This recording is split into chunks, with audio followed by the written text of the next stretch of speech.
Hello all, welcome back to our channel Roja smart and sweet. ఎలా ఉన్నారు? అందరూ బాగున్నారు? నేనైతే చాలా బాగున్నాను. అయితే ఈ వీడియో అయితే చాలా ఇంట్రెస్ట్గా ఉండబోతుంది. ఎందుకంటే లాస్ట్ వీడియోలో నేను చెప్పాను కదా ఎగ్జామ్కి ప్రిపేర్ అవుతున్నాను అనేసి అని. అయితే ఏమైందంటే ఎగ్జామ్ కరెక్ట్గా నాకు మ్యారేజ్ రోజే వచ్చిందనమాట. ముందు నేను సార్ కూడా ఫోన్ చేసి అడిగాను, సార్ ఇలాగ మ్యారేజ్ ఉంది ఇంట్లో, వేరే డేట్ ఏదైనా పెట్టండి అనేసి అని అంటే, లేదమ్మా ఆ రోజే ఉంది అనేసి అని చెప్పారనమాట. లేదు అని అంటే కనుక మళ్ళీ రాజమండ్రి వెళ్ళి రాయాలి అనేసి అన్నారు. అమ్మో మళ్ళీ రాజమండ్రి వెళ్ళి రాయాలి అని అంటే చాలా కష్టం కదా, సరేలే ఏదోలాగా మేనేజ్ చేద్దాం అని అనుకుని ఇంకా స్టార్ట్ అయ్యాను అనమాట. ఇంకా మ్యారేజ్కి అయితే రెడీ అయిపోయాను. రెడీ అయిపోయిన తర్వాత ఒక హాఫ్ అన్ అవర్ ఏమో కూర్చున్నాను మ్యారేజ్లో, అంతే. మ్యారేజ్ అయ్యేదాకా కూడా ఉండలేదు నేను. అందుకే మా తమ్ముడు మ్యారేజ్లో కొన్ని వీడియోస్ అయితే తక్కువగా ఉన్నాయన్నమాట. ఇంకేంటంటే మ్యారేజ్కి రెడీ అయ్యి వెళ్ళానని చెప్పాను కదా, ఒక హాఫ్ అన్ అవర్ కూర్చున్నాను అంతే చర్చ్లో. కూర్చున్న తర్వాత ఇంకా మ్యారేజ్ ఇంకా అవ్వకుండానే నేను ఎగ్జామ్కి అయితే స్టార్ట్ అయిపోయాను. ఎగ్జామ్కి ఏంటంటే పాలకొల్లు వెళ్ళి రాయాలన్నమాట. పాలకొల్లు సెంటర్లో రాయాలి. తిన్నావా? పక్కకు లేకు. మీరు అనుదినము ప్రార్థించినప్పుడు మీ బంధము తెగిపోదు, కానీ బలంగా ఉంటుంది.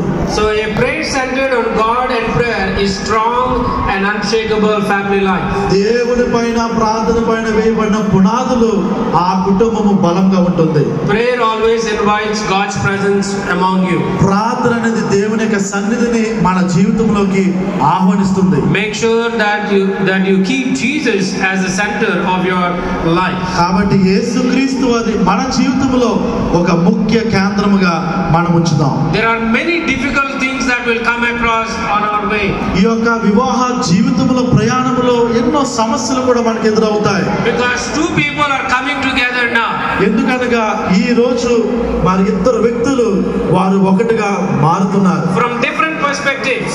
మరి వేరే ఆలోచనలు బట్టి, different way of thinking. వారి ఆలోచనలు వేరుగా ఉంటాయి. different family background. మరి రెండు కుటుంబాల నుంచి వస్తున్నారు. But now as they come together to move on, మరి వారు ఒక్కరయ్యి వారు ముందుకు వెళ్ళడానికి వారు వెలుచుండగా they have to come together and to sit together to offer prayer. మరి వారు దేవుని సన్నిధికి వచ్చి వారు ప్రార్థన వారు కలిసి చేయాలి. So that God's guidance will be upon them. అప్పుడు దేవుని యొక్క నడిపింపు. Please listen carefully. జాగ్రత్తగా గమనించండి. As for me and my house, we will serve the Lord. మరి నేను నా కుటుంబము యెహోవాను సేవించేదను. A strong marriage impacts generations. ఒక బలమైనటువంటి వివాహము ఎన్నో వారు ఒకరికొకరు బలపరుచుకుంటూ. So that is why as many times maybe a husband gets problems and the wife supports, and the wife gets a problem, the husband supports. భర్తకి సమస్య వచ్చినప్పుడు భార్య సహాయం పడుతుంది, భార్యకి సమస్య వచ్చినప్పుడు భర్త సహాయపడుతున్నారు. And I want to thank our elder here who brought us a very good point. ఇక్కడ మరి పెద్దలు కూడా మరి పరిశీలన చేసిన మంచి విషయం వారు మాటలు పంచుకున్నారు. There should not be any third person except God in their life. మరి వీరిలో ఏ ఒక్కరు కూడా మూడో వ్యక్తి ఉండకూడదు, దేవుడు తప్ప. God himself. ఇంకా ఎగ్జామ్కి అయితే స్టార్ట్ అయిపోయాను. ఎగ్జామ్ స్టార్ట్ అయిన తర్వాత ఏంటంటే ఇంటి దగ్గర ఏంటంటే ఇంకా చుట్టాలు అందరూ వస్తూ ఉన్నారు కదా, ఇంకా నాకు టైం లేదనమాట. ఇంకా డ్రెస్ చేంజ్ చేసుకునే టైం కూడా లేదు. ఇంకా శారీతోనే అలాగనే వెళ్ళాను ఎగ్జామ్కి.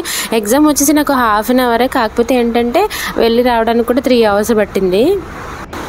ఇంకా ఈరోజు అయితే నా కెమెరామ్యాన్ వచ్చేసి మహి అనమాట. మహిని తీసుకొని వెళ్ళానని చెప్పాను కదా, మహి నేను ఇద్దరమే వెళ్ళాము. ఏంటంటే ఇంకా కామెడీ ఏంటంటే నాకు ఎప్పుడు ఇంట్లో కానీ లేకపోతే మా ఊర్లో మ్యారేజ్ అయినా ఏది జరిగినా కూడా ఏదో ఒకటి వస్తుంది అనమాట. ఎగ్జామ్ వస్తుంది, లేకపోతే ఎక్కడికైనా ఊరు వెళ్తున్నాను.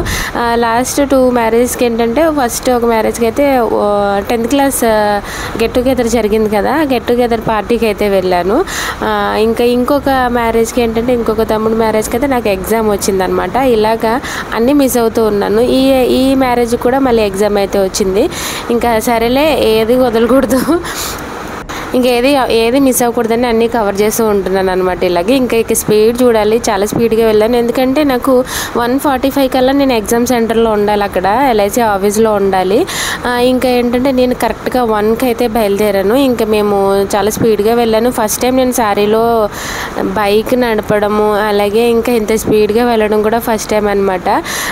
కానీ బాగానే వెళ్ళాను, సేఫ్గా వెళ్ళాము, సేఫ్గా వచ్చాము. మళ్ళీ అందరూ కమెంట్ చేయకండి ఎందుకు అంత స్పీడ్గా వెళ్తున్నావు అనేసి అని. స్పీడ్గా వెళ్ళాను ఆ రోజు, ఎందుకంటే అవసరం కాబట్టి అంత స్పీడ్గా వెళ్ళాను, సేఫ్గానే వెళ్ళాము, బాగానే వచ్చేసాము. ఇంకేంటంటే వెనకాల కూర్చున్న మహి ఏంటంటే ఐస్ క్రీమ్ తిన్నది పాపం, ఐస్ క్రీమ్ అంతా ఎగిరిపోయింది మేము వెళ్ళిన స్పీడ్కి. ఇంకా ఏంటంటే ఇంకా నాకు అడ్రస్ కూడా తెలియదు అనమాట. ఇంకా సార్కి ఫోన్ చేసి ఎక్కడ సార్ అని అడుక్కుంటూ వెళ్ళాను అనమాట. ఇంకా లాస్ట్కి అయితే ఎగ్జామ్ సెంటర్కి వెళ్ళిన తర్వాత ఏంటంటే అంటే నేను ఒక్కదాన్నేమో ఒక ఇద్దరు ఉంటారేమో అనుకున్నాను, కానీ చాలామంది వచ్చారు నాతో పాటు, చాలామంది రాశారనమాట. అందరూ కూడా ఏంటంటే అందరూ కూడా లేడీసే. నాకు కొంచెం బాగా అనిపించింది, ఎందుకంటే నేను ఒక్కదాన్నేమో ఎందుకు బాగా రిస్క్గా చేస్తున్నానేమో, దిగుతున్నానేమో అనేసి అని అనిపించింది. కానీ వాళ్ళందరిని చూసిన తర్వాత కొంచెం హ్యాపీ అనమాట, ఎందుకంటే నాతో పాటు చాలామంది కూడా కొంచెం ధైర్యంగా వచ్చారు ఎగ్జామ్ రాయడానికి అనేసి అని. కొంతమంది పాలకొల్లు నుంచి వచ్చారు, కొంతమంది నర్సాపురం నుంచి వచ్చారనమాట. అంటే ఏంటంటే నర్సాపురం నుంచి జాయిన్ అయ్యే వాళ్ళు కూడా ఏంటంటే పాలకొల్లు అనే సెంటర్ వాళ్ళకు కూడా అందరికీ కూడా ఏంటంటే ఎగ్జామ్ ఒక దగ్గరే ట్యాబ్స్ ఇచ్చారనమాట. ట్యాబ్స్లోనే మనకి క్వశ్చన్స్ అనేవి ఉంటాయి. ఆ క్వశ్చన్స్ అన్నీ కూడా మనము కరెక్ట్ అయితే కనుక జస్ట్ టిక్ చేయడము అంతే, జస్ట్ టచ్ చేయడం అంతే అనమాట. దాంట్లో ఏంటంటే 50 మార్క్స్ ఉన్నాయి అనమాట. అంటే 50 క్వశ్చన్స్ ఉన్నాయి, 50 క్వశ్చన్స్కి మనం ఆన్సర్ చేయాలి. ఒక 30 మినిట్స్ టైం అంతే. ఎగ్జామ్ వచ్చేసి 30 మినిట్స్. దాంట్లో మనకి ఒక 18-20 మార్క్స్ వస్తే కనుక పాస్ అనమాట. ఇలాగా ఒక 20 మినిట్స్ అయితే కూర్చొని రాసాము. ఎగ్జామ్కి ముందు అయితే మహి నేను మాట్లాడుకున్నాము. మహి అంటుంది అక్క ఆకలేస్తుంది అని అంటుంది. అయ్యో మహి మనం వెళ్ళేసరికి ఉంటాయో ఉండమనేసి అలా జస్ట్ కొంచెం సేపు కామెడీ చేసుకున్నాం ఇద్దరం. ఎగ్జామ్ అయిపోయిన తర్వాత అయితే ఇంకా వచ్చేసినాము. వచ్చేసి బైపాస్ రోడ్లో ఏంటంటే జ్యూస్ తాగుదాం అనేసి ఆగాం. పాప మహి నాతో పాటు ఉండిపోయింది కదా, అప్పటికే 2:30 అయిపోయింది టైం అయితే. సరే జ్యూస్ తాగి వెళ్దాము, వెళ్ళకపోతే మళ్ళీ ఇద్దరం పడతాం అనేసి అని ఇద్దరం కలిసి జ్యూస్ తాగామన్నమాట. జ్యూస్ తాగిన తర్వాత మళ్ళీ స్టార్ట్ అయ్యాము. కరెక్ట్గా మేము ఇంటికి వచ్చేసరికి ఏంటంటే 3 అయిపోయింది టైము, 2:45 అయినట్టుంది. చుట్టాలందరూ కూడా ఉన్నారు మా ఇంటి దగ్గర, అలాగే పెళ్లి దగ్గర కూడా హడావిడిగా ఉంది. పాపం అందరూ నా కోసం వెయిట్ చేస్తున్నారు, కూర్చున్నారు. ఇంకా వాళ్ళతో కొంచెం సేపు మాట్లాడిన తర్వాత ఇంకా పెళ్లి దగ్గరికి అయితే వెళ్ళాము. భోజనం చేసిన తర్వాత ఇంకా పెళ్ళి డ్యాన్స్ వేస్తుంటే జస్ట్ కొంచెంసేపు అలా తీసాను అనమాట. జెస్సీ చూడండి, జెస్సీ మంచిగా రెడీ అయింది ఈరోజు అయితే. ఫొటోస్ తీయడానికి అస్సలు కుదరలేదు. నేను వీడియో తీద్దాం అనుకునే లోపు ఏంటంటే వెళ్ళిపోయింది అనమాట. నిద్రపోయిందంటే ఇంకా మళ్ళీ తీయలేదు. ఫ్రాక్స్ వేసుకున్నారనమాట. అంటే ఫ్రాక్స్ కోడ్ లాగా డ్రెస్ కోడ్ ఇచ్చారనమాట పిల్లలందరికీ కూడా. పింక్ ఫ్రాక్స్ తోటి మా అక్క ఫ్రాక్స్ అయితే కుట్టించింది. పిల్లలందరూ కూడా చాలా బాగున్నాయి. వాళ్ళందరూ వేసుకున్నారు. వాళ్ళందరినీ తీసే టైం కూడా లేదు నాకైతే. జెస్సీ కూడా చాలా మంచిగా రెడీ అయింది ఈరోజు, కానీ చిన్నోడితో కూడా ఫోటో దిగలేదు పాపం, పడుకుని పోయింది. ఇంకా మేము వెళ్ళొచ్చేసరికి అయితే డ్రెస్ చేంజ్ చేసేసింది అనమాట. ఇంకా లాస్ట్కి ఇంకా మేమే అనుకుంటా పిక్ తీసుకోవడానికి వెళ్ళింది అందరికంటే లాస్ట్లో. ఇంకా సరేలే ఒక ఫోటో దిగేసి వచ్చేద్దాం అనేసి భోజనం చేసిన తర్వాత ఇంకా ఫోటో తీసుకొని ఇంకా ఇంటికైతే వచ్చేసాము. మన ఛానల్ ఎవరైనా ఫస్ట్ టైం చూస్తే కనుక ఛానల్ని సబ్స్క్రైబ్ చేసుకోండి, అలాగే వీడియోకి ఒక చిన్న లైక్ అయితే చేయండి. ఏ మహాపక్కండు తిన్నావా? తిన్నాను. పక్కకు లేకు.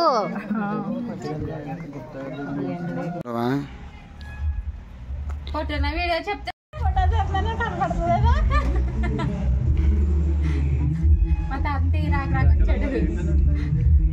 ఫోటోవే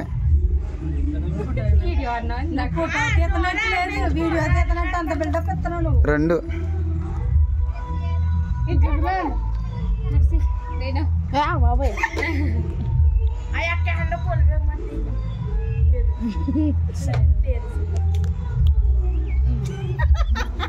ఫోటో తీయలేదు అక్కడ.